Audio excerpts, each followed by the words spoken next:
3부 예배 때는 우리 귀한 목사님 모시고 좀 특별한 말씀을 저희가 함께 들으려고 합니다. 제가 너무 존경하고 또 먼발치에서 참 따르고 싶었던 우리 목사님이신데요. 오늘 말씀 전해주신 우리 김용훈 목사님은 버지니아에 있는 열린문 장로교회에서 33년 동안 목회를 하셨습니다.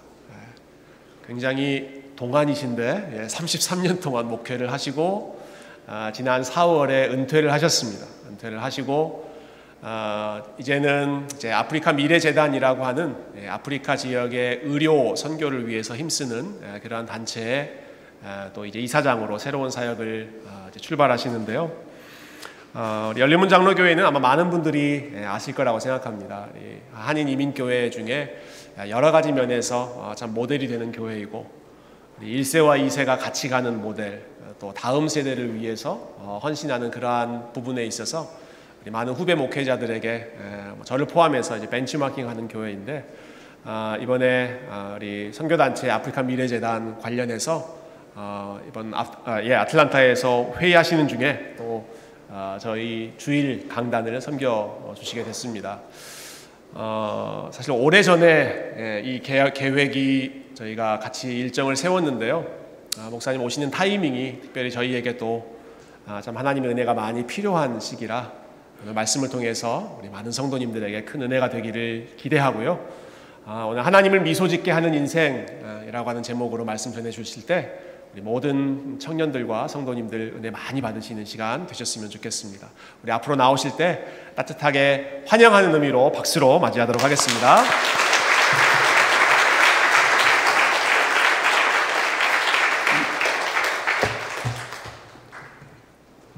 감사합니다. 그것도 반갑습니다.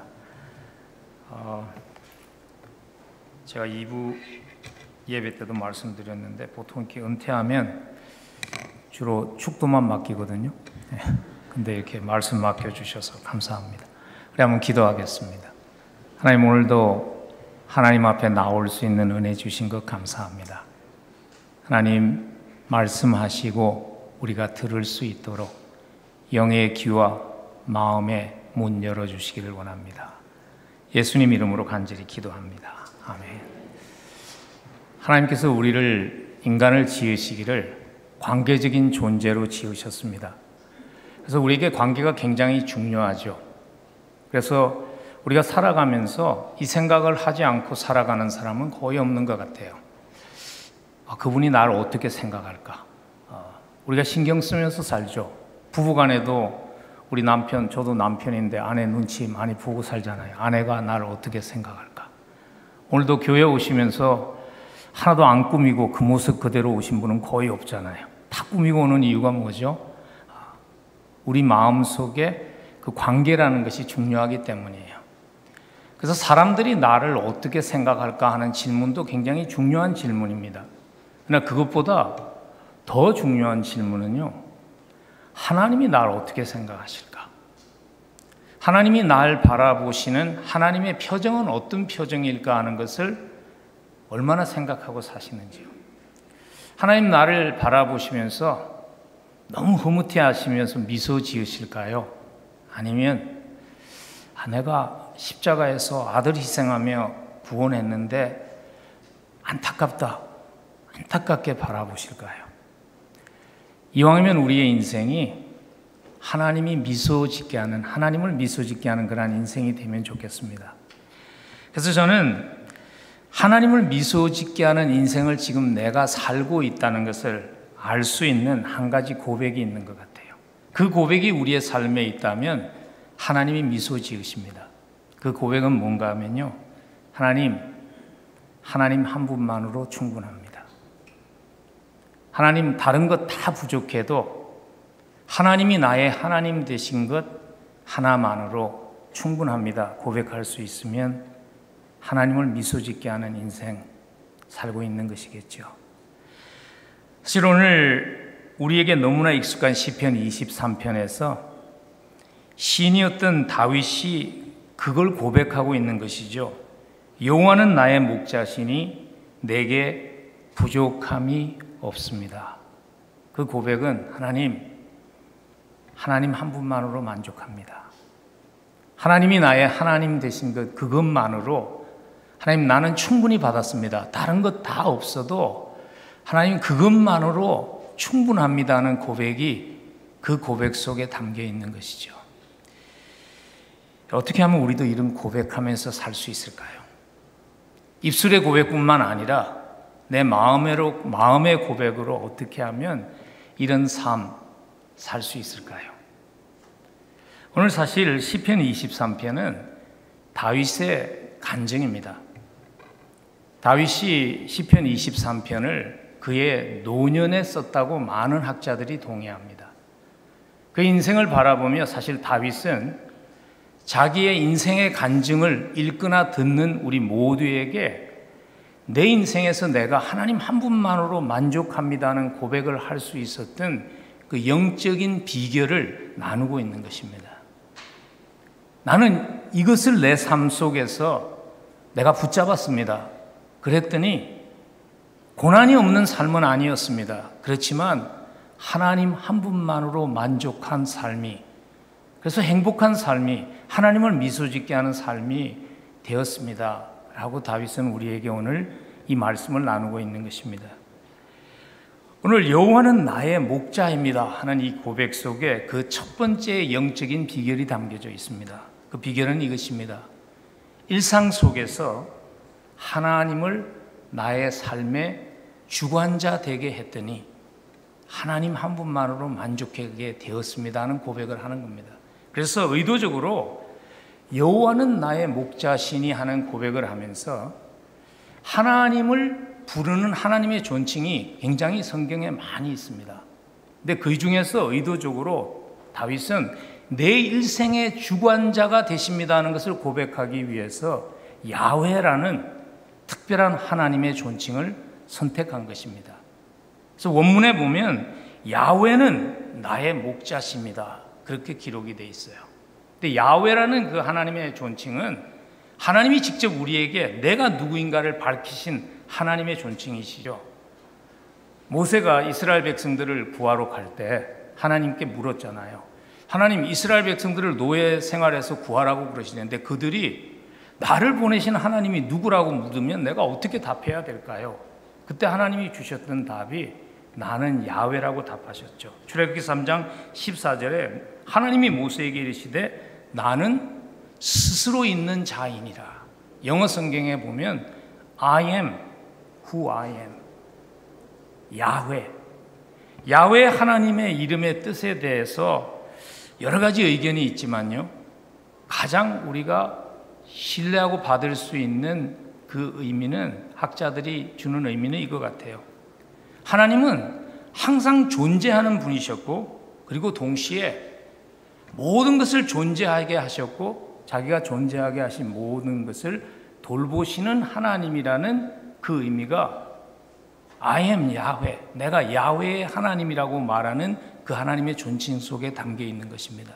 그래서 다윗은 지금 야훼 하나님이 나의 목자입니다 하는 고백을 통해서 하나님은 모든 것을 창조하시고 존재하게 하신 그 하나님이 그들을 돌보시는 하나님이시기 때문에 나는 그분을 내 삶의 모든 부분의 일상의 주관자로 삼았습니다 하는 고백을 하고 있는 것이죠. 여러분, 세상에 하나님의 존재를 믿는 사람들은 많이 있어요. 물론 무신론자들도 있죠. 하나님이 없다고 생각하는 사람들도 있지만 대부분의 사람들은 모든 종교가 보면 하나님의 존재는 믿어요. 근데 하나님을, 천지를 창조하신 위대하신 하나님을 나의 하나님이라, 그것도 나를 돌봐주시는 나의 목자라고 고백할 수 있는 것은 그건 다른 차원입니다. 다윗이 어떻게 그런 고백을 할 수 있을까요? 어떻게 하면 우리도 천지를 창조하신 하나님이 나의 일상을 주장하시고 인도하시는 나의 목자가 되게 할 수 있을까요? 하나님이 나의 목자가 되시려면요, 제일 먼저 필요한 것은 이것입니다. 예수 그리스도가 나의 구세주 되게 하시는 것에서 출발해야 합니다. 예수 그리스도가 나의 구세주가 아니라면 천지를 창조하신 하나님은 나와 아무런 상관이 없는 멀리 계신 하나님에 불과한 것입니다. 오늘 사실 시편을 읽으면서 시편 23편이 너무나 유명한 시편입니다. 교회에 나오든 나오지 않든 시편 23편을 모르는 사람 별로 없습니다. 근데 사실 시편 23편이 우리에게 전달하기를 원하는 그 하나님의 마음을 붙잡으려면요, 시편 23편은 시편 22편과 시편 24편과 함께 3부작으로 트릴로지로 묶어진 시편입니다. 분리된 시편이 아닙니다. 시편 22편은 우리가 너무나 잘 아는 십자가에서 돌아가시면서 예수님이 절규하셨던 그 말씀이 담긴 시편이 시편 22편이에요.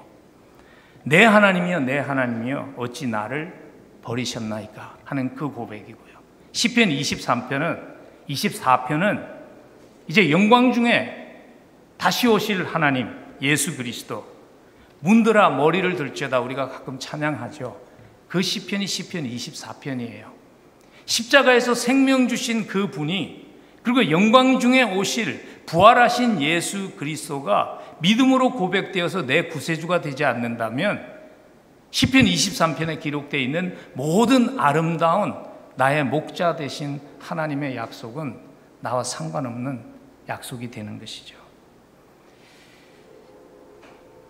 예수 그리스도가 나의 구원주가 아니라면, 예수 그리스도가 나의 구세주가 아니라면 하나님이 나의 삶의 목자 될 수 없습니다. 성경은 분명히 밝히고 있죠. 요한복음 14장 6절에서 예수께서 이르시되 내가 곧 길이요 진리요 생명이니 나로 말미암지 않고는 아버지께로 올 자가 없느니라. 예수 그리스도를 통해서만 우리는 야훼의 하나님이 나의 하나님입니다, 나에게 관심이 있으시며 나를 돌보시는 나의 목자입니다 하는 고백을 할 수 있는 것입니다. 그러나 또 한 걸음 나아가서요, 함께 있어야 하는 또 하나의 인정은 무엇인가 하면, 야훼 하나님이 나의 목자 되게 하기 위해서 하나님 나는 우둔한 양입니다 하는 겸손한 고백이 있어야 합니다. 양은 굉장히 우둔한 짐승이거든요. 그리고 굉장히 나약한 짐승이에요. 목자가 없이는 생존할 수 없는, 한시도 생존할 수 없는 동물이 양이에요. 여러분 각 국가를 보시면요, 그 국가를 상징하는 동물들이 있죠. 미국을 상징하는 동물이 뭐죠? 독수리입니다. 소련을 상징하는 동물이 뭐죠? 흑곰입니다. 영국을 상징하는 동물은 사자입니다. 근데 여러분 혹시 그 나라를 상징하는 동물로 양을 삼은 나라를 본 적이 있나요? 없습니다. 왠지 아세요? 양은 약하기 때문입니다. 양은 스스로 자기를 방어할 수도 없고 스스로 존재할 수 없는 존재이기 때문입니다. 다윗은 목동이었잖아요. 그걸 너무나 잘 아는 거예요. 하나님, 야훼 하나님이 나의 목자이십니다 하는 고백은, 하나님 나는 우둔한 양과 같습니다. 하나님이 인도하시지 않으면, 하나님이 함께 하시지 않으면 나는 스스로 아무것도 할 수 없는 하나님이 필요한 존재입니다는 그 고백을 하고 있는 것입니다. 주님이 목자 되게 하시면요, 주님이 삶을 인도해 주시는데, 여러분은 어떤 존재로 자기 자신을 고백하면서 살고 있나요? 혹시 내 인생 내가 알아, 내 인생의 배는 내가 선장이야 고집하면서 살고 있지는 않나요? 제가 뭐 은퇴는 했지만 이렇게 보시다시피 그렇게 늙지 않았어요. 그래도 조금 살았어요. 그러니까 은퇴했겠죠. 긴 인생을 안 살았지만 인생을 조금 살면서 깨달은 것 중에 하나가 뭐냐면, 인생은 나의 힘과 나의 능력만으로 감당할 수 없는 상황들이 많다는 겁니다. 저도 옛날에 젊은 적이 있었어요. 그때 그렇게 생각하고 살았어요. 내가 열심히 안 살아서 그렇지, 내가 최선을 다하면 못할 일이 없어 하는 그 교만함으로 살다가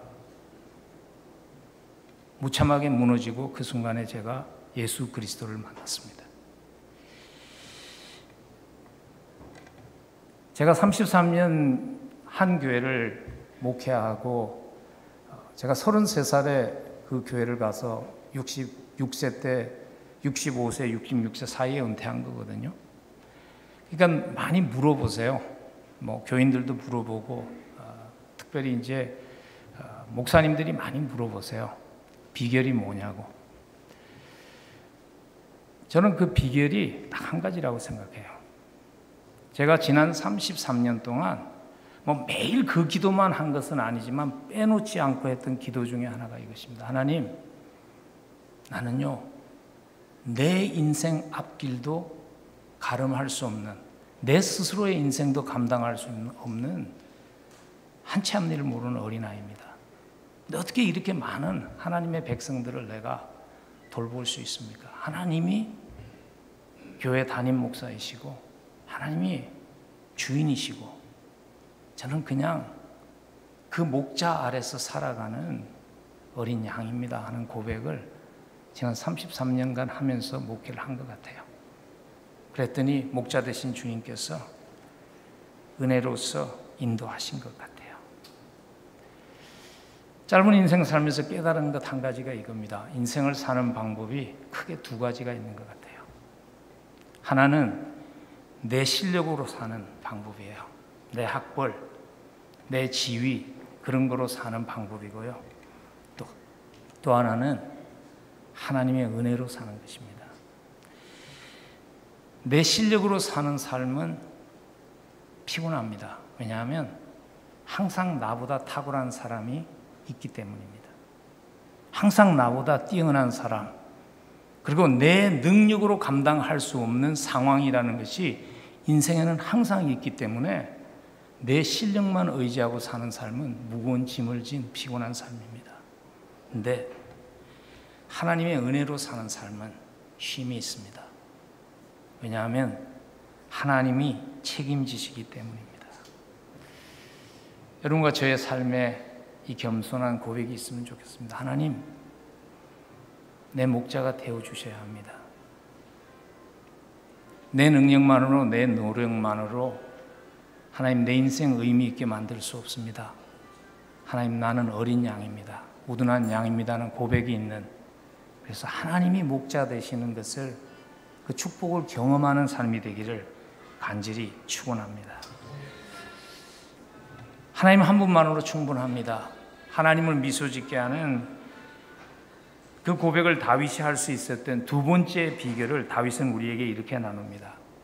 하나님의 관점에서 삶에 찾아오는 고난의 상황을 볼 수 있는 영의 눈을 가져야 한다는 것입니다. 오늘 2절의 고백이 사실 그러한 고백입니다. 그가 나를 푸른 풀밭에 누이시며 쉴만한 물가로 인도하신다. 여러분, 너무나 평화롭게 보이잖아요. 평평한, 그냥 누워도 침대만큼 편한 그러한 풀밭에 목마를 때 마음껏 마시고 있는 잔잔한 물가로 인도하셨습니다. 근데 다윗의 인생이 사실 그랬나요? 아닙니다. 다윗의 인생이 파란만장한 인생이었습니다. 목동으로 잘 살고 있는데 누가 와서 기름 부어가지고, 원하지도 않는데 그 기름 부음 받아가지고 미친 듯이 날뛰는 사울 왕에게 쫓겨서 10여 년을 도망다니는 파란만장한 삶이었습니다. 근데 어떻게 다윗은 내 인생이, 하나님께서 내 목자가 되셨더니 그분이 내 인생을 푸른 초장에 누이시고 쉴만한 물가에서 목마를 때 마음껏 내 목마름을 해결할 수 있는 인생이 되게 하셨습니다라고 고백했을까요? 그것은요, 다윗의 영의 눈이 뜨신 것입니다.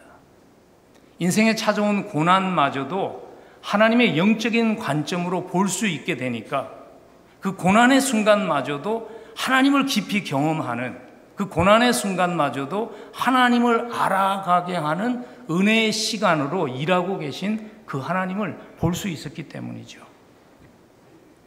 우리가 2절을 읽으면서 사실 이거 놓치기 굉장히 쉽습니다. 왜냐하면 저희는요, 양을 자꾸 강아지로 오해를 해요. 강아지는 피곤하면 잘 줄도 알고 누울 줄도 알잖아요. 요즘은 그래서 강아지 태우는 유모차가 나왔더라고요. 보니까 가다가 걷기 싫으면 유모차를 태워서 가는 시대가 됐어요. 근데 양은 달라요. 양은 스스로 쉴 줄을 몰라요. 탈진해서 거의 죽을 때까지 쉴 줄을 모른대요. 그래서 오늘 목동이었던 다윗은 그걸 기억하는 겁니다. 억지로라도 양을 쉬게 해서 힘을 회복하게 했던 그 자기의 경험을 오늘 이 시편에서 고백하고 있는 것이죠. 그래서 목자는 양을 쉬게 한 다음에 그 다음에 험한 산길을 갈 때 양이 가야지, 쉬지 않고 가면 발에 힘이 빠져서 골짜기에서 떨어져서 양이 죽어요. 그러니까 자기가 양을 쉬게 했던 그 장면을 연상하면서 오늘 나에게 때로는 내가 원치 않는 상황이지만 그러한 상황을 통해서 쉼을 주셨던 하나님을 하나님의 관점에서 바라보니까 감사하게 된 거죠. 여러분, 우리의 모습이 혹시 쉼을 모르는 어리석은 양의 모습은 아닌지 모르겠어요. 뭔가 끊임없이 무엇인가와 경쟁하고 누군가와 경쟁하면서 쉼을 누리지 못하는 모습. 그래서 휴가 가가지고도 못 쉬잖아요. 대부분의 남편들 그렇지 않나요? 휴가 가면 쉬러 갔는데 가족들을 새벽같이 깨워요. 그것도 돈 내고 왔으니까 다 보고 가야 된다고. 그래서 휴가 갔다 오면 쉰 게 아니라 더 지쳐갖고 돌아오는 휴가들도 많죠. 그만큼 쉼이 우리에게 익숙하지 않습니다. 그래서 하나님이 지혜로운 목자시기 때문에요, 때로는 우리를 억지로 쉬게 하시죠. 그 방법이 때로는 사업이 좀 안 되게 하십니다. 그래서 쉬게 하시죠. 여러분, 미국에서 제일 비싼 호텔이 어딘 줄 아세요? 병원입니다. 하룻밤 자면 6,000불입니다. 병원의 침대에 눕게 하심으로 때로는 쉬게 하시죠. 아무것도 할 수 없이 기다려야 하는 인생의 상황들을 주심을 통해서 쉬게 하시죠. 그러한 순간을 지나가면서 하나님의 관점에서 볼 수 있다면 어째도 지나가야 하는 시간이에요. 쉼을 누릴 수 있는 거예요. 그리고 하나님께 감사할 수 있는 거죠. 근데 그게 쉽지를 않죠. 안절부절한다고 달라지는 것이 없지 않습니까? 저도 목회 처음 시작해서 30대 초반에 담임 목사 돼서 학교에 부흥시킨다고 안절부절해도 하나님의 때가 차기 전에는 아무 일도 일어나지 않아요. 주님이 말씀하셨죠. 마태복음 6장 27절에서 너희 중에 누가 염려함으로 그 키를 한 자라도 더할 수 있느냐. 우리가 할 수 있는 것이 없어요. 하나님의 관점으로 볼 수 있으면 고난마저도 그 시간이 쉼의 시간이 될 수 있는 것이죠. 여러분, 혹시 삶에 쉼이 없고 목마르시다면요, 나는 지금 누구의 관점으로 내 인생에 지나가는 과정들을 보면서 살아가고 있는지를 점검하셔야 합니다. 혹시 하나님의 인도하심에 하나님의 손길을 바라보며 하나님의 손길에 인생을 맡기기보다는 자꾸 하나님을 내 관점에서 가장 좋은 일을 하나님이 하시도록 하나님을 자꾸 손목 꺾는, 손목 비트는 그러한 기도를 하고 있지는 않는지요. 그래서 열심히 기도하죠. 새벽마다 나와서 기도하지만 마음에 쉼이 없는 이유가 무엇인가 하면 하나님의 관점에서 바라보며 하나님께 순종하고 따라가기보다는 내 길이 최선이라고 그 일을 하나님이 하시도록 강요하기 때문은 아닌지 한번 우리의 관점을 돌아볼 수 있으면 좋겠어요. 그런 시간을 많이 지나가고 있다면 그 시간이 바로 내 신분을 혼동하고 있는 시간이죠. 나는 목자가 아니라 양이라는 신분을 혼동한 거죠. 다른 말로 하면 이겁니다. 나는 하나님이 아니라는 것을 혼동한 것이죠. 우리는 하나님이 아닙니다. 우리가 지금 살고 있는 이 시대가 끊임없이 우리에게 하고 있는 거짓말 중에 하나가 뭐냐면 자꾸 네가 하나님이 될 수 있다는 거잖아요. 우리는 하나님이 아닙니다. 그래서 꼭 기억해야 합니다. 하나님의 길과 하나님의 생각은 인간의 길과 인간의 생각과 다릅니다. 인간적으로 볼 때 가장 최악의 길이 하나님이 보시기에 가장 최선의 길이 될 수 있습니다.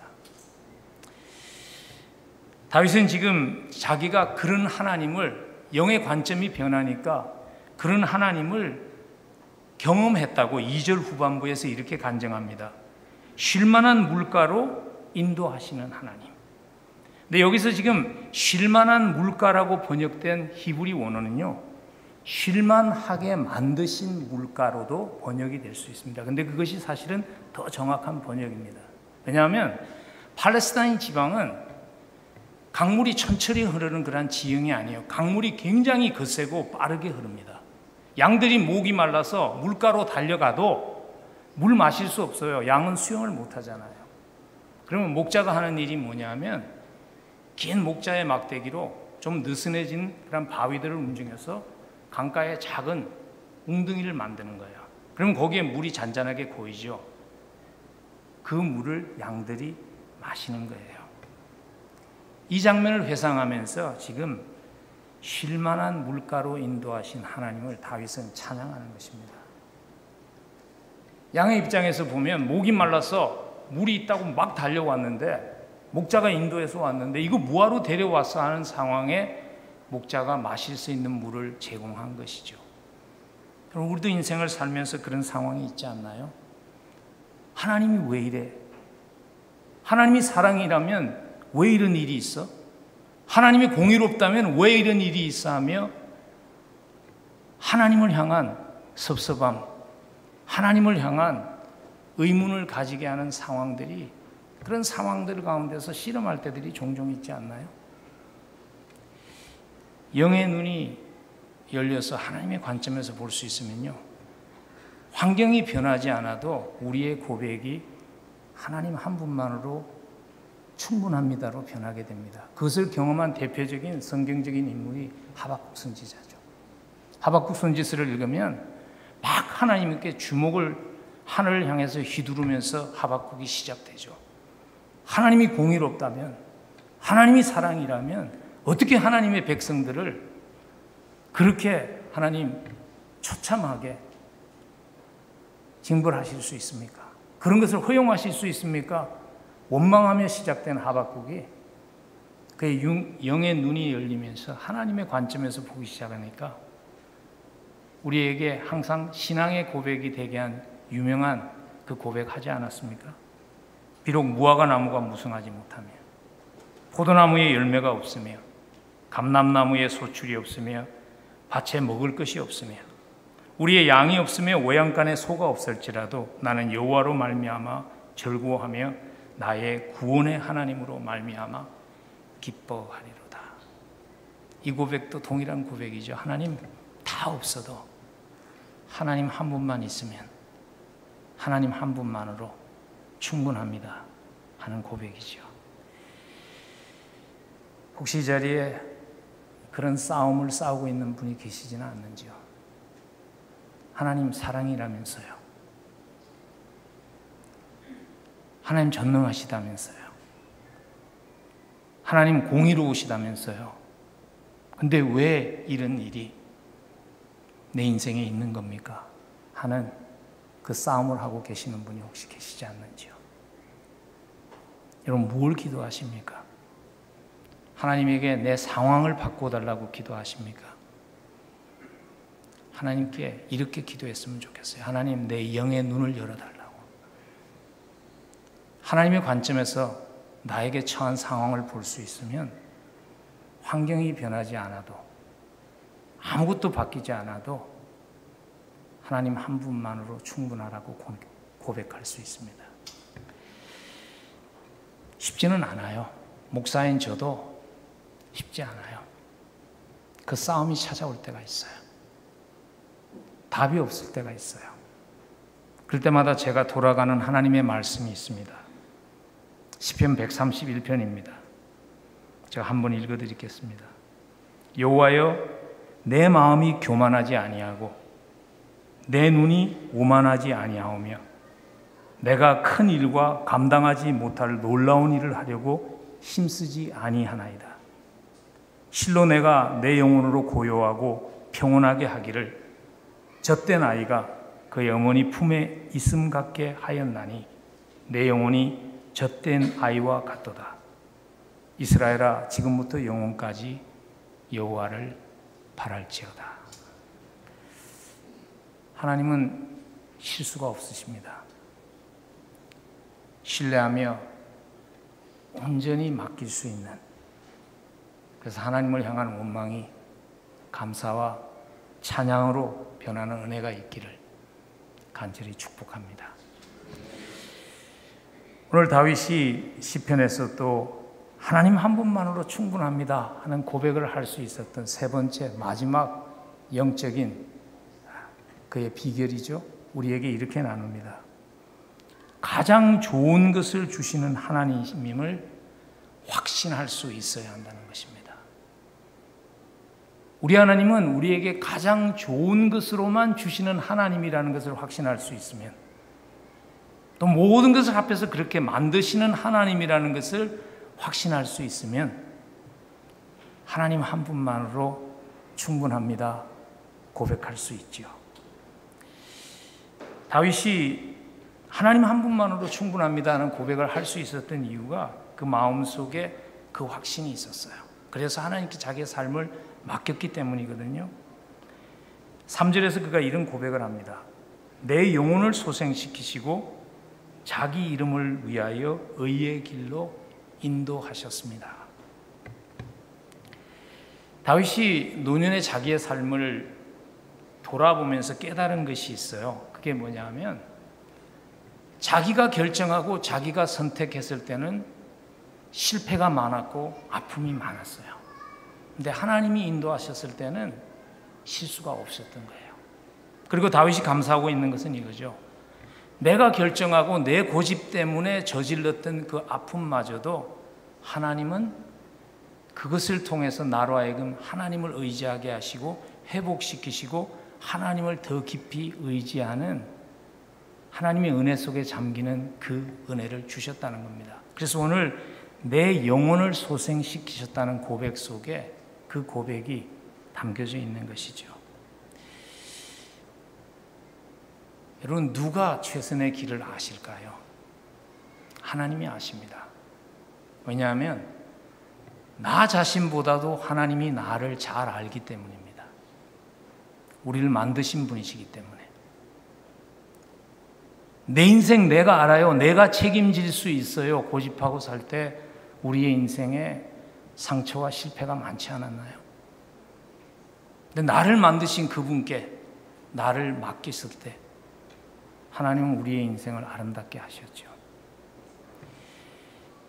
하나님이 최선의 길을 아십니다. 왜냐하면 우리를 알기 때문에. 여러분, 인생을 살다가 종종 누군가의 조언이 필요할 때가 있잖아요. 인생의 갈림길에 서서. 근데 나를 모르는 사람의 조언은 아무런 도움이 되지 않죠. 근데 나를 아는 분의 조언이 도움이 되잖아요. 근데 나를 가장 잘 아시는 분은 하나님이세요. 요한복음 10장 14절에서 이렇게 말씀하시죠. 나는 선한 목자다. 나도 내 양을 알고 내 양도 나를 알아본다. 하나님이 내 양을 아세요. 나를 아세요. 하나님이 김용훈 목사를 아세요. 내가 할 수 있는 것과 내가 할 수 없는 것을 아세요. 그리고 하나님은 내가 할 수 있는 것을 하게 하셨어요. 그리고 참 감사한 것은 이것이죠. 하나님은 길을 아시기 때문에 이게 좋은 길이야 혼자 가 하고 혼자 보내는 하나님이 아니라는 겁니다. 하나님은 좋은 길을 아시기에 그 길을 선택하게 하시고 보여주시고 그리고 그 길을 함께 가시는 하나님이십니다. 그래서 다윗이 4절에서 이렇게 고백하고 있는 겁니다. 내가 사망의 음침한 골짜기로 다닐지라도 해를 두려워하지 않을 것은 주께서 나와 함께 하심이라. 주의 지팡이와 막대기가 나를 안위하시나이다. 나와 함께 하심이라. 다윗은 목자였잖아요. 오늘 4절 속에는 목자만이, 팔레스타인의 목자만이 가지고 있는 경험의 고백이 담겨져 있어요. 우리는 보통 양을 생각하면서 강아지를 생각하기도 하고, 양을 생각하면서 우리는 미국의 카우보이를 생각해요. 목자를 생각하면서 그냥 막 몰고 가는. 근데 팔레스타인의 목자는 그렇게 양을 끌고 가지 않았다 그래요. 팔레스타인의 목자는요, 길을 가면서 나무에 이렇게 열매가 맺혀 있으면 긴 막대기로 그 가지를 꺾어가지고 그 가지를 이렇게 끌고 가면 양들이 따라오면서 그 열매를 먹으면서 목자를 따라오는 거예요. 목적은 뭐냐면 다음 길을 위해서 그 양을 준비하는 거예요. 그리고 나서 양들이 충분한 쉼이 있고 따라올 수 있는 힘이 회복됐을 때 험한 골짜기를 지나서 높은 지형으로 올라가는 겁니다.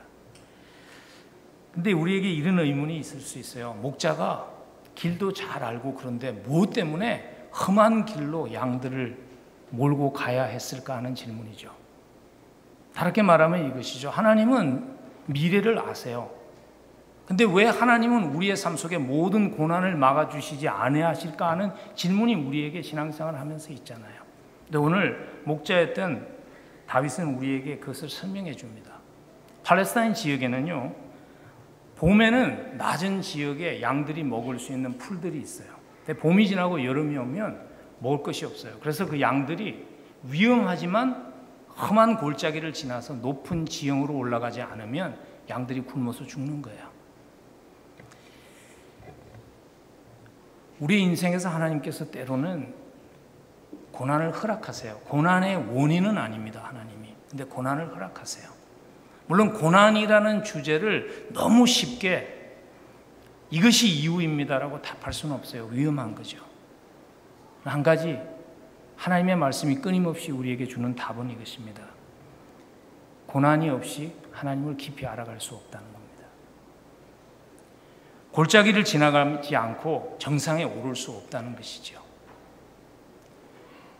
성경에 유일하게 하나님의 마음에 합한 종이 다윗입니다.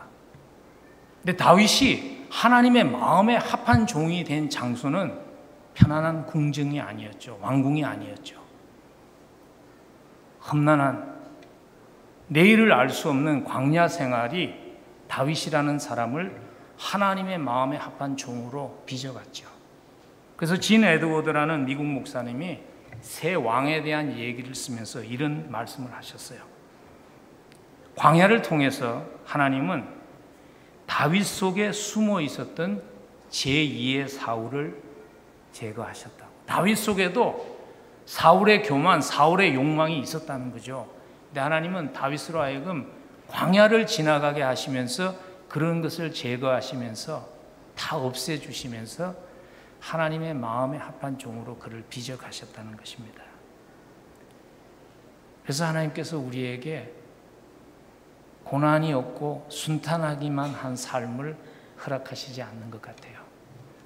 아랍의 속담에 이런 말이 있어요. 매일 햇볕 나는 좋은 날이면 그 땅이 사막으로 변한다는 말이 있어요. 목자 되신 주님께 삶을 맡겼다고, 하나님이 내 삶의 목자가 됐다고 고난이 없는 삶이 되지 않습니다. 그러나 다른 점은 이것입니다. 삶을 마치면서 후회 없이 마칠 수 있다는 것이 다른 점입니다. 그래서 오늘 보면 다윗이 시편 23편을 마무리 지으면서요, 다윗의 입술에서 흘러나온 말은 불평이 아니라 감사와 감격이었죠. 그 표현이 한마디로 내 잔이 넘치나이다 하는 표현 속에 담겨 있죠. 저는 다윗의 내 잔이 넘치나이다 하는 그 고백을 읽을 때마다 너무 감사한 것은 다윗이 그렇게 고백하지 않았다는 겁니다. 하나님, 내 삶이 너무나 항상 잘 풀리게 했습니다. 그래서 내 잔이 넘칩니다. 다윗 그렇게 고백하지 않았어요. 하나님을 내 구주로 삼았더니 내 인생에 대박이 터졌습니다. 그래서 내 잔이 넘칩니다. 다윗은 지금 그렇게 고백하고 있지 않습니다. 다윗이 어떻게 고백하고 있죠? 5절에 보면 주께서 내 원수의 목전에서 내게 상을 차려주시고 기름을 내 머리에 부으셨으니 내 잔이 넘치나이다. 내 원수의 목전에서. 다윗이 당했던 수많은 고난의 순간들이 거기에 담겨 있죠. 10여 년 쫓겨다녔던, 내일 정말 내가 살아남을까 알 수 없었던 사울 왕을 피해서 달아났던 그 시절들. 자기가 그렇게 사랑했던 아들 압살롬에게 배반당해서 온 백성들 앞에서 창피를 당하며 맨발로 예루살렘을 떠났던 그 아픔의 순간들, 누구보다도 신뢰했던 자기 오른팔과 같은 참모였던 아히도벨이 다윗을 배신하고 압살롬에게 붙었던 그 아픔들 다 담겨 있죠. 근데 하나님이 그러한 고난의 시간들, 아픔의 시간들마저도 가장 좋은 것을 주시는 하나님이시기 때문에, 합해서 선을 이루시는 하나님이시기 때문에 다윗은 지금 그렇게 고백할 수 있었던 거예요. 하나님, 그럼에도 불구하고 내 잔이 넘치나이다.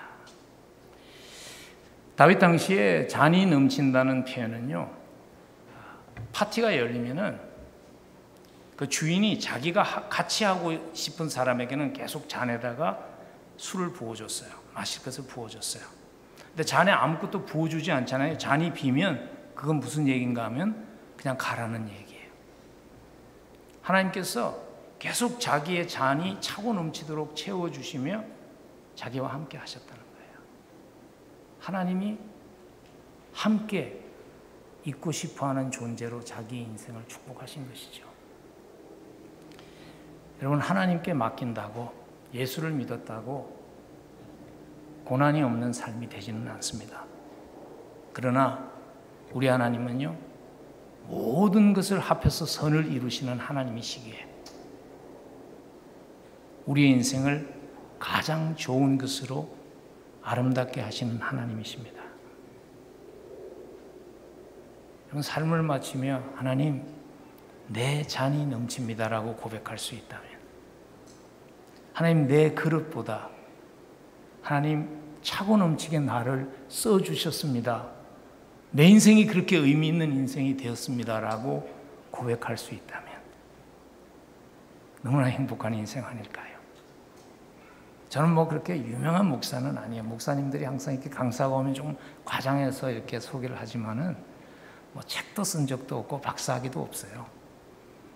33년 목회를 마치면서 교인들 앞에서 답사하는 시간에 제 입술에서 나온 한마디는 이거예요. 하나님, 내 잔이 넘칩니다. 불교 집안에서 태어나서 끊임없이 내 인생에 찾아오셨던 그 하나님을 문전박대하고 살았던 교만한 청년을 만나시고 예수 믿게 하시고, 하나님에게 선택이 굉장히 많았어요. 내 주변에 똑똑한 사람들이 너무나 많아요. 근데 하나님 저를 아셨어요. 내가 얼마나 부족하다는 것을. 근데 하나님 저를 택하셨어요. 그리고 저를 써주셨어요. 그래서 저는 제 입술로 하나님, 내 잔이 넘칩니다 라고 고백할 수밖에 없었어요. 하나님, 인생을 마치면서 아무리 이 땅에서 많은 것을 이루었어도요, 어떤 사람은 그렇게 고백하며 인생을 마치게 될 겁니다. 헛되고 헛되고 헛되다고, 솔로몬과 같이. 그러나 하나님이 목자 되시면, 하나님 한 분만으로 만족하고 살 수 있으면, 하나님 한 분만으로 충분합니다 고백하며 살 수 있으면 우리의 인생의 끝이 다릅니다. 내 잔이 넘치나이다 고백하며 하나님을 미소 짓게 하는 그러한 인생이 여러분과 저의 인생 되기를 간절히 축복합니다. 기도하겠습니다.